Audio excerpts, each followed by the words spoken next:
आज से हम स्टार्ट करने जा रहे हैं एक सीरीज जिसके अंदर मैं सारे के सारे जितने भी अच्छे एनिमे हैं उनके पावर सिस्टम्स को एक्सप्लेन करने वाला हूँ। और आज के वीडियो में एक्सप्लेन करने वाला हूँ वन पीस के पावर सिस्टम के बारे में। अरे वीडियो छोड़ के भाग मत जाओ यार, क्योंकि इसके अंदर मैं वही नॉर्मल हाकी और डेविल फ्रूट तो एक्सप्लेन करूंगा ही, लेकिन उसके साथ एक और पावर सिस्टम है जिसके बारे में आजकल कोई बात नहीं करता यूट्यूब पे, उस पावर सिस्टम को भी एक्सप्लेन करने वाला हूँ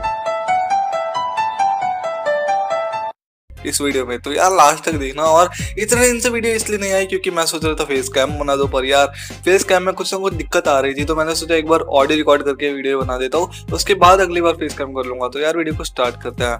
नमस्कार मित्रों, मेरा नाम है ऑरेंज और चलो वीडियो को शुरू करते हैं। यार सबसे पहले बात करते हैं कि वन पीस के अंदर कितने पावर सिस्टम है। तो देखो वन पीस के अंदर बहुत सारे पावर सिस्टम है, लेकिन मेजर जो है वो 2 है, और जो तीसरा है वो भी मेजर बन सकता है, वो मैं आपको बताऊंगा कैसे। तो सबसे पहले बात करते हैं डेविल फ्रूट की। डेविल फ्रूट क्या है?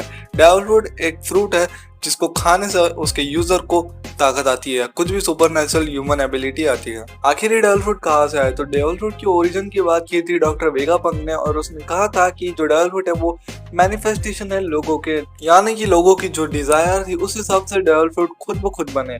यानी कि कोई इंसान अगर सोचे कि यार मैं ड्रैगन बन जाऊं, तो हमारे सामने आता है काइडो का डेविल फ्रूट, वो भी किसी ना किसी इंसान की मैनिफेस्टेशन है जो कि डेविल फ्रूट बन के आई है। तो डेविल फ्रूट की पावर आखिर कैसे मिलती है? जब आप डेविल फ्रूट का पहला पीस खाते हो तभी आपको डेविल फ्रूट की सारी पावर मिल जाती है, और जो डेविल फ्रूट का टेस्ट होता है वो बहुत ज्यादा कड़वा होता है। और तो और जो उसका सेकंड पीस खाता है उसके बाद उसे कोई पावर नहीं मिलती, क्योंकि फर्स्ट पीस खाने के बाद डेविल फ्रूट पूरा का पूरा यूजलेस हो जाता है, और उसके बाद जिसने जो फर्स्ट पीस खाया उसको पूरी की पूरी पावर मिल जाती है। डेविल फ्रूट के टेस्ट की बात करें तो वो बहुत कड़वा होता है, और जब डेविल फ्रूट का यूजर मर जाता है तो वो डेविल फ्रूट गायब हो जाता है, और उसी जिस जगह वो इंसान मरा है, यानी कि डेविल फ्रूट का यूजर मरा है, उसके आसपास कहीं पे रिस्पॉन हो जाता है किसी फ्रूट के रूप में। देखो 3 तरह के डेविल फ्रूट आता है, एक होता है पैरामीशिया, दूसरा होता है लोजिया, और तीसरा होता है जोआन। और जो जोआन है उसके अंदर भी 2 टाइप आते हैं। तो सबसे पहले जानते हैं पैरामीशिया के बारे में। तो जो पैरामीशिया टाइप डेविल फ्रूट होते हैं वो अपने यूजर को कुछ ना कुछ सुपरनेचुरल ह्यूमन एबिलिटी देते हैं, जैसे कि अपने डोफ्लामिंगो का डेविल फ्रूट जो कि उसे स्ट्रिंग बनाने की और स्ट्रिंग से कुछ भी करने की परमिशन देता है। ये जो डेविल फ्रूट टाइप है इसके अंदर वन ऑफ दी सबसे ज्यादा यूनिक एबिलिटीज देखने को मिलती है हमें, और ये ज्यादा रेयर नहीं है, मतलब लोगों को मिल जाता है। अब बात करते हैं लोजिया टाइप डेविल फ्रूट को। इन्हें one of the most powerful type of devil fruit भी कहता है, क्योंकि इसके अंदर किसी भी टाइप का डेविल फ्रूट हो सकता है, रेत का, आग का, पानी का तो अभी तक नहीं है, रेत का, आग का, दीवार का, किसी भी टाइप का डेविल फ्रूट हो सकता है। और जैसे ही यूजर उसको खाता है वो पूरा का पूरा इंसान उस चीज में बदल जाता है। जैसे कि आपने देखा होगा एस का डेविल फ्रूट उसे पूरा का पूरा फायर में बदलने की एबिलिटी देता है, अकाइनु का जो कि उसे पूरा मैग्मा बना देता है, किजारू का जो कि उसे पूरा का पूरा लाइट बना देता है। इसीलिए आती है one of the most powerful. इनके यूजर इतने ज्यादा ताकतवर होते हैं, इन्हें आप छू ही नहीं सकते, तो आप हराओगे कैसे? इनको छूने के लिए हाकी बहुत ज्यादा जरूरी है, जो कि हमारा सेकंड पावर सिस्टम है, और इन्हीं सब कारणों की वजह से लोजिया को one of the most strongest भी कहा जाता है। अब बात करते हैं जोआन की, जो मेरे हिसाब से स्ट्रॉन्गेस्ट है।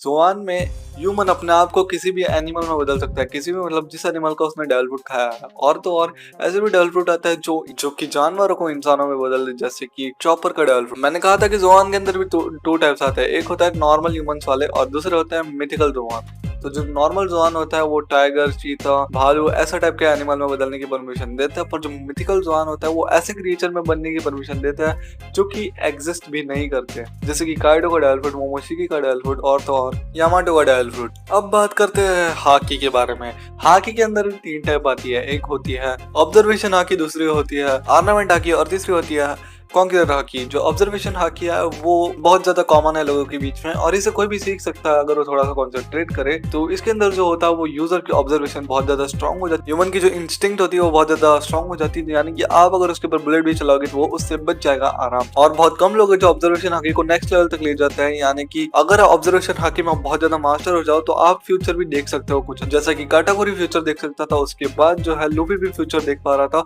और तो और शैंक्स तो भाई 1 मिनट तक आगे का देख सकता है। इसीलिए ये भी बहुत ज्यादा ताकतवर एबिलिटी है। अब बात करते हैं ऑर्नामेंट हाकी की। मैंने बताया था कि लोजिया टाइप डेविल फ्रूट को सिर्फ हाकी से हराया जा सकता है, और मेरा मतलब हाकी से था ऑर्नामेंट हाकी, यानी कि अगर आप ऑर्नामेंट हाकी का यूज करके लोजिया टाइप डेविल फ्रूट वाले को मारोगे तो आप उसे मार पाओगे, उसको छू पाओगे। हाकी में इतनी ताकत है। इसके अंदर जो बंदा है वो अपने हाथ के ऊपर हाकी की कोटिंग करता है, जिसके कारण उसकी जो वो जगह होती है वो बहुत ज्यादा हार्ड और खतरनाक हो जाती है, जिससे वो आराम से किसी को भी धो सकता है। ये कॉम्बैट के लिए बहुत ही ज्यादा अच्छी टेक्निक है। के अंदर आप कहीं पे भी आर्मर बना सकते हो और उससे मार सकते हो, और इसमें भी कई सारे एडवांस लेवल होते हैं जो कि हमने वानो कुनी में देखा था। अब हम बात करते हैं सबसे ज्यादा रेयर हाकी के बारे में, जो कि है कॉन्करर हाकी, और ये one of the strongest hockey भी है, क्योंकि ये मतलब 1000 में से समझो 1-2 लोगों को मिल जाती है, वो भी पैदाइशी लेनी पड़ती है। इसके लिए आपको कुछ ट्रेनिंग वेनिंग करने से कुछ नहीं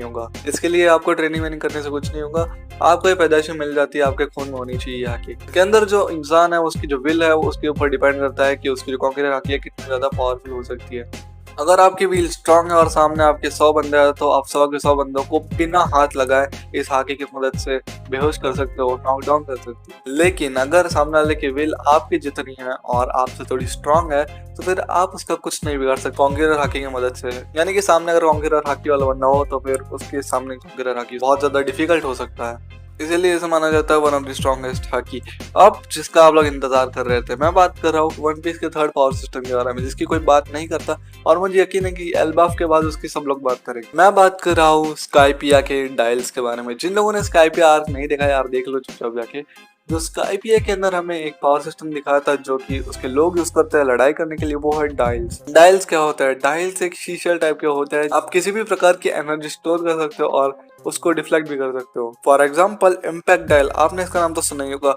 ये इतनी ज्यादा पावरफुल है, मान लो कि जो मीहॉक है वो आपके ऊपर हमला कर रहा है उसके स्वॉर्ड से फुल पावर में, और उसने आपके ऊपर एक स्लैश भेजा है दूर से, मतलब तो जो इम्पैक्ट डायल है वो उसके पूरे के पूरे स्लैश को अपने अंदर अब्जॉर्ब कर लेगा और फिर आप उससे ही मीहॉक के ऊपर उसका ही स्लैश फेंक के मार सकते हो, वो भी उससे ज्यादा एनर्जी के साथ। लेकिन जो इम्पैक्ट डायल है वो उसके यूजर को भी बहुत ज्यादा हानि पहुंचाता है, इसलिए कई सारे डायल्स को किसी भी वेपन के अंदर यूज करके डाल सकते हैं। और तो और जैसे कि हम सबको पता है कि वाटर वाले डायल्स भी आते हैं, अगर उनका यूज करें तो डायल फ्रूट यूजर्स को हराना बहुत ज्यादा आराम का खेल बन जाएगा। किसी भी सी वाटर को डाल दो और उड़ा दो उनको ऊपर। और मैंने ऐसा क्यों कहा कि एल्बाफ के बाद ज्यादा देखने को मिलेंगे, तो जैसा कि हम सबको पता है कि एनरू यानी कि एनर वो जो है वो रिटर्न करेगा, हम सबको पता है कि वो करेगा। और ओडा ने भी शायद कहा है कि इतने परफेक्ट विलन को कैसे मैं जाने दे सकता हूँ, और मैं भी देखना चाहता हूँ एनल को।